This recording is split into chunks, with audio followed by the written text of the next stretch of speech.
The wind howls like a hungry wolf outside Alara's small cottage, rattling the window panes in their frames, but inside, the only sounds are the crackle of the fire in the stone hearth and the rhythmic tick of the grandfather clock in the hall.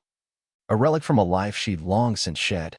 She's curled in her worn armchair, a thick book open in her lap, a mug of herbal tea steaming beside her. This is her peace, hard-won and fiercely guarded. Then, a frantic, percussive knocking shatters the quiet, so violent it sounds like the door might splinter. Before we dive in, let us know where you're watching from in the comments, and if you believe love should feel like freedom, hit that like button and subscribe. Alara's heart leaped into her throat. No one ever came to her door, not unannounced, not in a storm like this. Her cottage was deliberately remote, nestled deep in the woods, a good mile from the nearest passable road. She set down her book, her hand instinctively going to the iron poker resting by the fireplace. She peered through the small, distorting pane of glass in the door. A figure, male, was slumped against the frame, rain plastering dark hair to his forehead, his shoulders shaking. He looked like a drowned rat, a very tall, very broad-shouldered drowned rat. She hesitated. She built this quiet life precisely to avoid, well, complications. And this man, even in his wretched state, screamed complication with a capital C and probably an undeclared minor in disrupting well-ordered existences. But the wind was a cruel beast tonight, and the rain relentless. Taking a steadying breath, she unlatched the door, opening it just a crack, the poker still held firmly behind her back. "Can I help you?" she asked, her voice carefully neutral. The man lifted his head, and even through the misery and the mud, Alara registered startlingly blue eyes, currently wide with a mixture of desperation and relief. "Please," he gasped, his voice hoarse. "My car broke down. Miles back. I think I'm lost." And freezing. He gestured vaguely behind him into the tempestuous, inky blackness. He was shivering violently, his teeth chattering. He wore a thin-looking jacket, utterly inadequate for the weather, and his clothes, though soaked and mud-streaked, had a cut to them that spoke of tailoring, not off the rack. Alara's internal alarms were blaring, but the sheer misery on his face, the genuine tremor in his limbs, chipped away at her resolve. She wasn't heartless. Just cautious. Extremely cautious. "All right," she said, opening the door wider. "Come in. But just to get warm. The storm should pass by morning." He practically stumbled inside, dripping a puddle onto her clean-scrubbed wooden floor.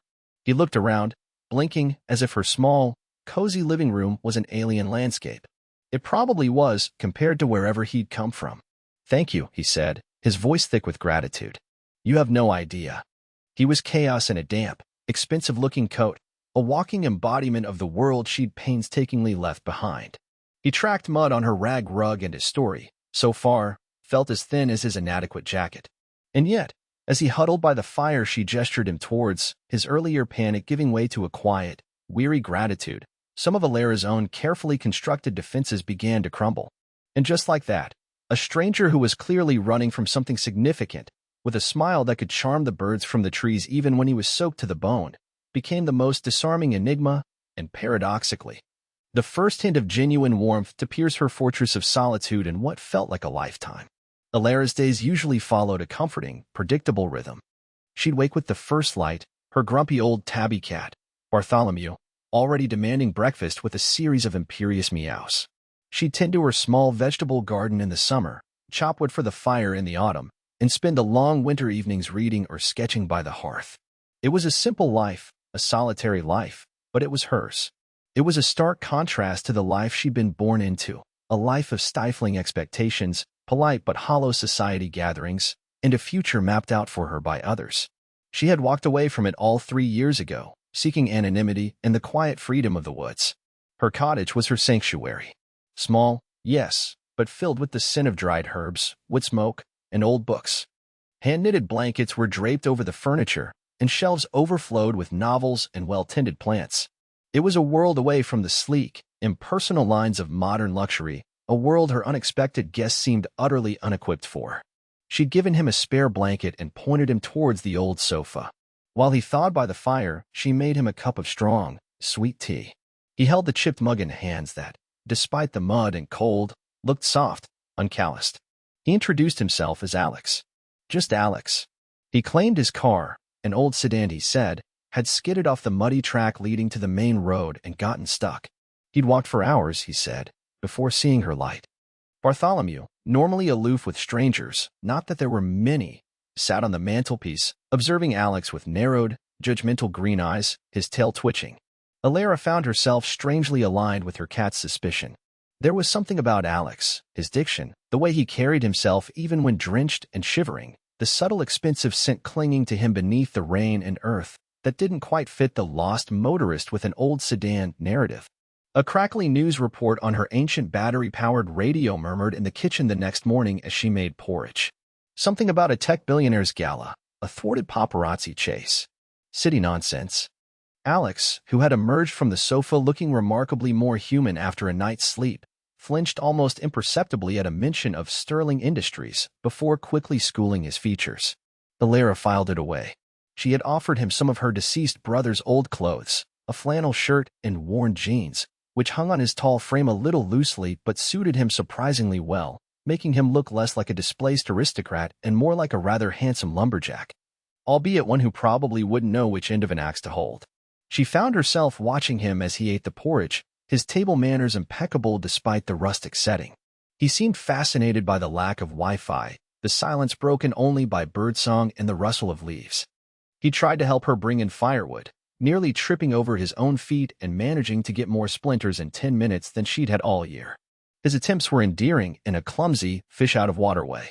She was beginning to feel safe, or at least, less threatened by his presence. A dangerous feeling, that. It was the first crack in the carefully constructed dam of her solitude, and she knew, with a sinking feeling, that the water, once loosed, would be hard to contain. The storm raged on for a second day, a convenient excuse for Alex to remain stranded. He was trying to be helpful, which was, in itself, a minor catastrophe. He decided the old brass kettle needed a proper polish and, in his enthusiastic efforts, managed to send a small, intricately carved wooden bird, a keepsake her grandfather had made, tumbling from the mantelpiece. It landed with a sickening crack, a delicate wing splintering. Alex froze, his face a mask of horror. "Oh, no. I am so sorry. Alara, I'm incredibly clumsy. This reminds me of the time I accidentally knocked over a display of very fragile teacups. At Fortnum's. I mean, a friend's house. A friend who collected teacups." He stammered, his cheeks flushing a dull red. "Fortnum's?" Alara raised an eyebrow. Not exactly the local five and dime. The excuse was weak, transparent. His earlier, fleeting mention of expensive shoes when he'd first arrived, now cleaned and surprisingly well-maintained despite their ordeal, his soft hands, his innate politeness that felt more ingrained than learned. It all started to click into a slightly more focused, if still blurry, picture. She picked up the bird, her expression unreadable. "It's all right, Alex. It can be mended." Inside, though, the alarm bells were ringing louder. She didn't confront him. Not yet. Instead, a strange sort of curiosity, mingled with an undeniable attraction she was trying very hard to ignore, prompted her to keep observing. She decided to let him stay. The roads would still be a mess, she reasoned. And perhaps, a tiny, treacherous part of her admitted, she didn't entirely want him to go just yet. That evening, they attempted to cook dinner together. Alex, it turned out, considered boiling water a significant culinary achievement. He managed to burn the toast, oversalt the stew, and nearly set a tea towel on fire. Alara, despite her exasperation, found herself laughing more than she had in years. The sound felt rusty in her own ears. They argued playfully over whether potatoes should be peeled or scrubbed, his arguments based on some vague notion of rustic authenticity he'd clearly gleaned from a lifestyle magazine rather than actual experience. After their slightly charred but surprisingly companionable meal, they sat by the fire, the earlier tension of the broken bird forgotten. He coaxed her into talking about her sketches, which he'd found in a forgotten portfolio. His praise was specific, insightful, and made her flush with a mixture of pleasure and embarrassment. He, in turn, told stories of his travels, carefully edited, she noted, with all names and specific locations omitted, painting pictures of bustling markets and ancient ruins, but never revealing who he was or what he did. There was a wistfulness in his voice, a yearning that resonated with her own hidden longings. They roasted marshmallows he'd found in her cupboard, a forgotten bag from a rare trip to the village store months ago. He burned his, of course, with a theatrical sigh of despair that made her chuckle. A comfortable silence settled between them, punctuated only by the fire's gentle hiss and crackle. A near touch, as he passed her a perfectly, for once, toasted marshmallow, sent a jolt of unexpected electricity through her. It was a fragile piece, a tenuous connection forged in the heart of the storm, and Alara knew it couldn't last. The next days unfolded with a strange, suspended quality, the storm outside mirroring a subtle turbulence within Alara. Alex's presence was a constant, a warm, living disruption to her solitude. He tried to fix a leaky tap in her small bathroom and succeeded only in drenching himself in half the room, emerging sheepish and dripping, his hair plastered to his forehead in a way that was far too appealing. Alara had thrown a towel at him, her lips twitching, a reluctant laugh bubbling up. She then fixed the tap herself in under 5 minutes, his odd expression making her feel ridiculously competent. They fell into a hesitant rhythm. Mornings were for chores, Alara working in her garden, now muddy but resilient, while Alex made valiant, often hilariously inept, attempts to assist. Afternoons were for quiet pursuits. She'd sketch, he'd read from her collection of well-worn classics, sometimes aloud, his voice a surprisingly rich baritone that filled the small cottage. He had an uncanny knack for accents, bringing characters to life, and she found herself captivated, forgetting, for moments at a time, the mystery that surrounded him. But the questions lingered, unspoken yet palpable in the air between them. One rainy afternoon, while Alex was napping on the sofa, his discarded jacket slipped to the floor. Alara, meaning only to pick it up, felt something heavy in an inner pocket. Her fingers brushed against cool metal and smooth plastic. Hesitantly, she pulled it out. A platinum credit card, embossed with the name Alexander Sterling III. Sterling. As in Sterling Industries, the global conglomerate whose name was synonymous with unimaginable wealth and power. The same Sterling Industries mentioned on the radio. Her breath caught. Alexander Sterling III. Not just Alex. She quickly slipped the card back, her heart pounding. He was not just some lost traveler with an old car. He was an heir, a scion of one of the wealthiest families in the world. The realization hit her like a physical blow, bringing with it a confusing mix of anger, betrayal, and a strange sort of understanding. He was running from something, clearly. Something big. Just like she had.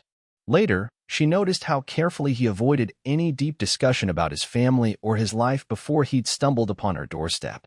He'd deflect her gentle prods with a charming smile or a witty remark, his eyes clouding over briefly before the mask of easygoing Alex slipped back into place. She, in turn, guarded her own past just as fiercely, speaking only of her love for the woods, the peace she found in nature, hinting vaguely at a life that had been too loud, too demanding. The true depth of his hidden life became clearer when, one evening, thinking Alara was asleep, he retrieved a sleek satellite phone from his duffel bag, a bag she now realized was probably worth more than her entire cottage. He stepped outside into the cold night air, his voice low but carrying on the still air, authoritative and impatient. "No, I told you, I need more time. Don't call this number again unless it's critical. Handle it." Handle what? Who was he talking to? The easygoing, slightly helpless Alex was gone, replaced by a man accustomed to command. Alara lay in her bed, feigning sleep, her mind reeling. She was falling for him, she realized with a jolt of panic. Falling for a man who was a complete enigma, a carefully constructed illusion. The fear was a cold knot in her stomach. Fear of him leaving. Fear of who he truly was. Fear of the inevitable heartbreak when his world, so vastly different from hers, reclaimed him. And yet, she also saw the strain in his eyes when he thought she wasn't looking, the genuine delight he took in the simple things, the taste of her home-baked bread, the warmth of the fire, the quiet companionship. He seemed to be cherishing this borrowed time, this escape, as much as she was, paradoxically, beginning to cherish his presence. The precarious bubble of their shared seclusion was pricked by the distant hum of an engine. Alara, out for an early morning walk to clear her head, saw at first a glimpse of a black, official-looking car at the very edge of the woods, where the overgrown track met the rarely used service road. It paused, then slowly, silently, reversed and disappeared. Her blood ran cold. They were looking for him. Or worse, perhaps they already knew where he was. When she returned to the cottage, Alex was pale, his earlier lightness gone. He was holding the satellite phone, his expression grim. They know my general vicinity, he said, his voice tight. I think I have to. I have to go soon. He wouldn't meet her eyes. That evening, the air was thick with unspoken words. The easy banter was gone, replaced by a heavy silence. Finally, as the fire burned low, Alex turned to her, his blue eyes filled with a mixture of pain and apology. Alara, he began, his voice barely a whisper. There's so much I haven't told you. I'm not who you think I am. And tomorrow everything changes. I think they're coming for me. He still couldn't bring himself to say the words, to lay bare the full extent of his gilded cage. But the unspoken truth hung between them, heavy and suffocating. Alara simply nodded, her own heart a leaden weight in her chest. She had known, hadn't she? Deep down, she had known this idol was too fragile to last. The next morning dawned gray and ominous. The birds were silent. Alara felt a sense of impending doom. It came not as a distant hum, but as a sudden, deafening roar. A helicopter, sleek and black like a predatory bird, descended from the sky, its rotors whipping the trees into a frenzy, and landed with incongruous delicacy in the small clearing not far from her cottage. Men in dark, impeccably tailored suits emerged, their movements efficient, their faces impassive. Alex stood on her small porch, his shoulders slumped, looking utterly defeated. He turned to Alara, his face etched with despair. I'm so sorry, Alara, he said, the words torn from him. I never wanted you to find out like this. My name, it's Alexander Sterling III. My family, they have certain expectations. A life I was supposed to lead. I ran away. From all of it. He gestured vaguely towards the helicopter, towards the men now approaching the cottage. They've come to take me back. Alara stared at him, shock rendering her speechless. Alexander Sterling III. The name resonated with a distant, headline-grabbing familiarity. Wealth, power, a dynasty.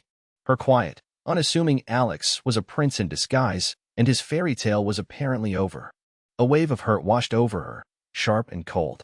So, all of this, she managed, her voice trembling slightly, the broken-down car, the simple life, it was a game? A rich boy's adventure? No. Alex stepped closer, his eyes pleading. No, Alara, please. Being here with you, this was real. The only real thing I've felt in months. Years, even. One of the men, older, with silver hair and an air of quiet authority, stepped forward.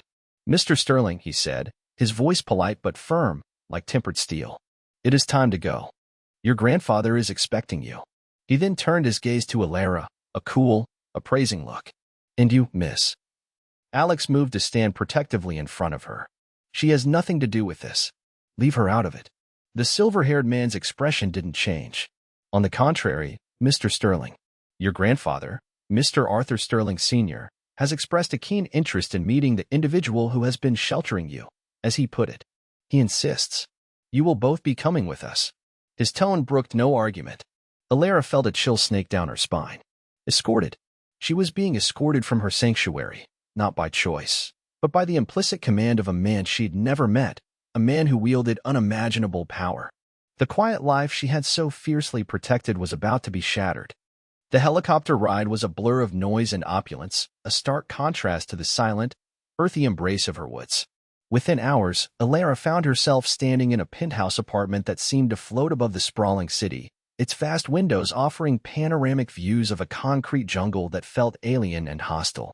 The air was cool, filtered, smelling faintly of expensive polish and something vaguely floral. It was the antithesis of her small, wood-smoke-scented cottage.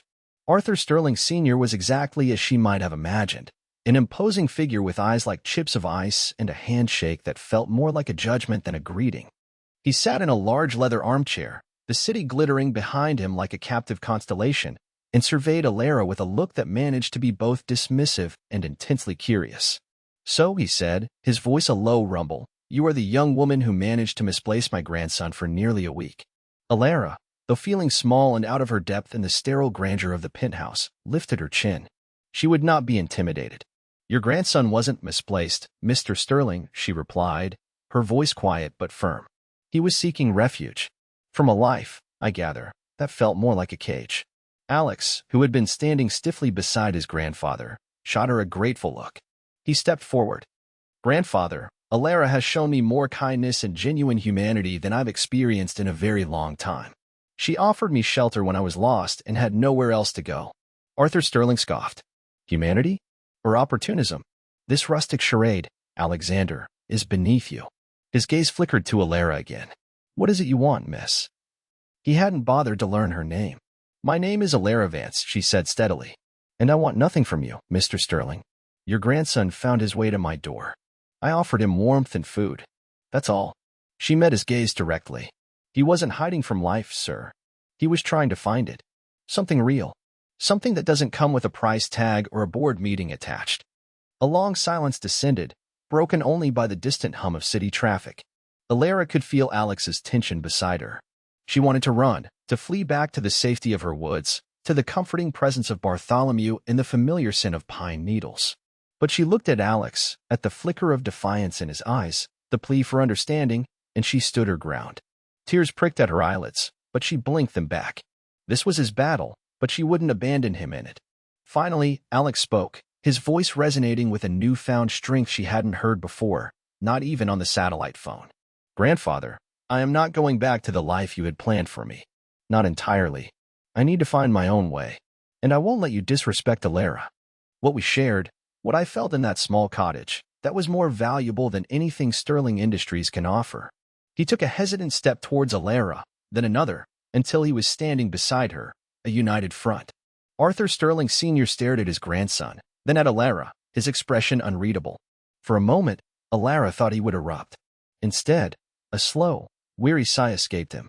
The world doesn't stop spinning for young love, Alexander, he said, his voice losing some of its iron. Nor do the demands of an empire. But perhaps... He paused, rubbing his temples. Perhaps there is room for adjustment. He didn't sound pleased, but it was a concession. A small crack in the fortress. He rose. I will leave you two to discuss things. We will talk again, Alexander. Soon. And with that, he swept from the room, leaving an echoing silence in his wake. The grandfather had retreated, leaving Alex and Alara alone in the vast, opulent living room. The tension slowly began to ebb, replaced by a dazed sort of disbelief. Alex let out a shaky breath and ran a hand through his hair. He looked at Alara, his eyes filled with a mixture of relief and trepidation. Well, he said, a small, wry smile playing on his lips. That went better than I expected. And also, infinitely worse. Alara managed a weak smile in return. He didn't exactly roll out the welcome mat. No, Alex conceded. But he didn't have security escort you to the nearest bus station either. For him, that's practically a standing ovation. He walked towards the enormous window, gazing out at the city lights. This world, he said softly, gesturing to the view. It's a lot. I know.